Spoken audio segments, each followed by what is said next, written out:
វ៉ាវបងប្អូនឥឡូវបន្ទាប់ពីបារាំងពេលនេះចូលមកដល់អូស្ត្រាលីវិញម្ដងហើយបងប្អូនពេលនេះខាងយោធាខាងអូស្ត្រាលីហ្នឹងបានបញ្ជូនយន្តហោះយោធាទៅកាន់តំបន់មជ្ឈមបូព៌ាជាបន្ទាន់បាទដើម្បីជម្លៀសប្រជាជនឬក៏យ៉ាងណាទៀតយើងអត់ដឹងទេបងប្អូនហើយក៏មានព័ត៌មានថាថ្ងៃនេះដូចជាបាញ់កំទេចនាវារបស់អ៊ីរ៉ង់ហើយថ្ងៃនេះផងដែរគឺ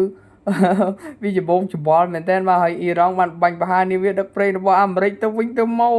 ដល់កថ្ងៃនេះអអ៊ីរ៉ង់បានបាញ់នាវាដឹកប្រេងរបស់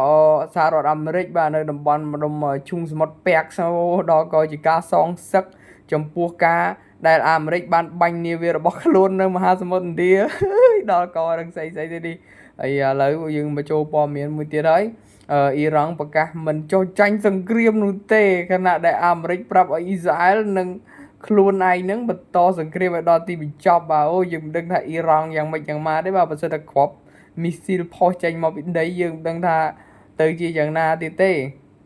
ហើយពេលហ្នឹងបារាំងកំពុងតែដឹកជញ្ជូនកងទ័ពរបស់ខ្លួនស្របពេលដែលខាងអេស្ប៉ាញនោះបដិសេធមិនឲ្យអាមេរិកប្រើប្រាស់មូលដ្ឋានទ័ពរបស់ខ្លួននៅក្នុងមូលដ្ឋានអត់ឲ្យអាមេរិកប្រើប្រាស់មូលដ្ឋានទ័ពរបស់ខ្លួនទេហើយព័ត៌មានថ្ងៃនេះតកតងទៅនឹងការស្លាប់របស់ប្រជាជននៅប្រទេសអ៊ីរ៉ង់បានកើនឡើងទៅដល់1100នាក់ហើយបាទវាច្រើនមែនតើជាពិសេសកុមារយើងគួរអាណិតខ្លាំងមែនតើបងប្អូនវាមិនដឹងថាយ៉ាងម៉េចទេអានេះវាជាលក្ខណៈថាក្នុងនាមយើងជាមនុស្សដូចគ្នាបងប្អូនយើងឃើញអញ្ចឹងយើងសង្វេគយើងឃើញប្រទេសគេក៏អញ្ចឹងប្រទេសយើងក៏អញ្ចឹងយើងធ្លាប់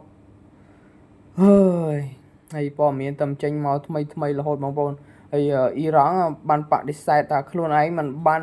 បាញ់មីស៊ីលបាល់លីស្ទិកសម្ដៅទៅប្រទេសទួរគីទេបាទដែលនេះជាការចោទប្រកាន់របស់ NATO បាទ NATO កំពុងតែចោទប្រកាន់ហើយថាអ៊ីរ៉ង់បាញ់មីស៊ីលបាល់លីស្ទិកទៅទួរគីហើយទួរគីនេះផងដែរគឺជាសមាជិករបស់ NATO បាទ